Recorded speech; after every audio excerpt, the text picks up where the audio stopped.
Esse episódio está registrado nos 3 evangelhos sinóticos, ou seja, Mateus, Marcos e Lucas. Esses evangelhos são chamados assim porque eles têm muitas histórias e ensinamentos em comum, mas também têm algumas diferenças entre si. Por exemplo, Mateus e Lucas mencionam apenas um homem possuído por demônios, enquanto Marcos fala de 2. Isso pode ser explicado pelo fato de que cada evangelista tinha um propósito e um público específico ao escrever o seu evangelho, e por isso eles enfatizavam alguns detalhes e omitiam outros. Mas o que importa é que o essencial da história é o mesmo nos 3 relatos. Vamos ver o que eles nos dizem.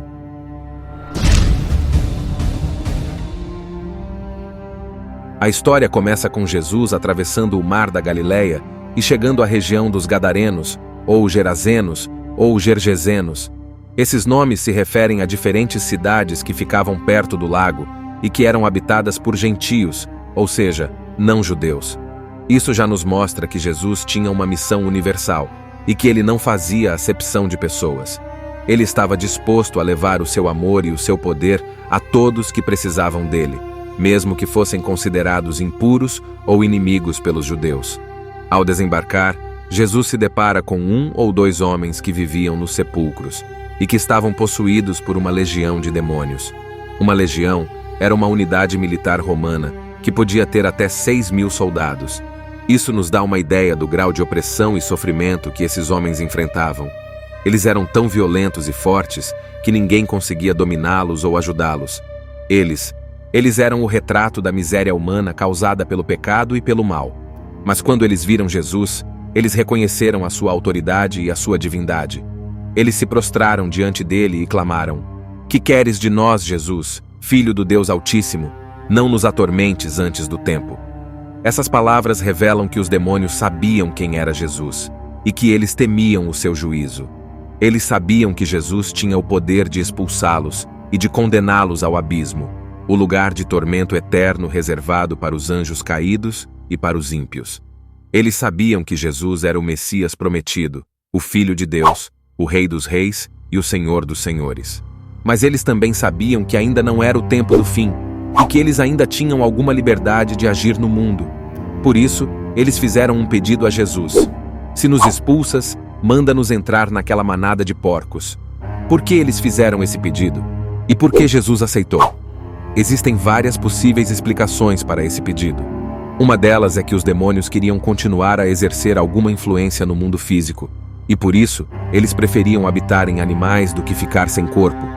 Outra é que eles queriam causar algum prejuízo aos donos dos porcos, que eram gentios que desobedeciam à lei de Deus que proibia o consumo de carne de porco.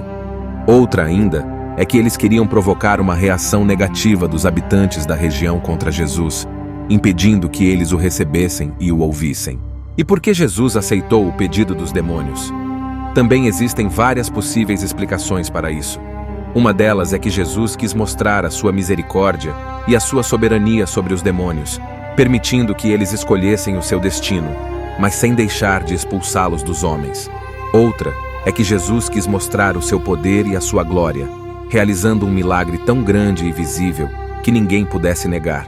Outra ainda é que Jesus quis mostrar o seu propósito e a sua prioridade, demonstrando que ele se importava mais com as pessoas do que com os bens materiais, e que ele veio para salvar os perdidos, e não para agradar os gananciosos. O fato é que Jesus atendeu o pedido dos demônios, e eles saíram dos homens e entraram nos porcos. E o que aconteceu em seguida foi surpreendente. A manada de porcos, que era de cerca de 2.000, segundo Marcos, se lançou violentamente pelo despenhadeiro dentro do mar e se afogou nas águas. Esse foi o fim trágico dos porcos e dos demônios que os possuíam. E o que aconteceu com os homens que foram libertos? Eles foram completamente transformados. Eles se vestiram, se acalmaram e se sentaram aos pés de Jesus, ouvindo os seus ensinamentos. Eles recuperaram a sua sanidade, a sua dignidade e a sua esperança.